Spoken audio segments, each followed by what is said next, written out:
A lot of patients who come to me with symptoms because of prostate being large, either because they've had relatives who've had cancer or they have read about it, they heard about it, they are very worried about prostate cancer. So yes, prostate cancer is common and it's one of the 5 big cancers in the world. There is obviously some reason to be concerned about an enlarged prostate and cancer.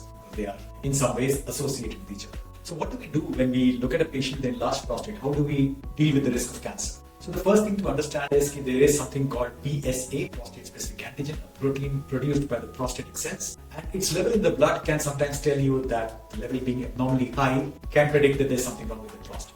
To be clear, the level of PSA can rise because the prostate is very big, it can rise because the prostate is infected, or it can rise because there is prostatic cancer. So if the level of the PSA is high in the blood test, you should undergo investigation for possible prostate cancer.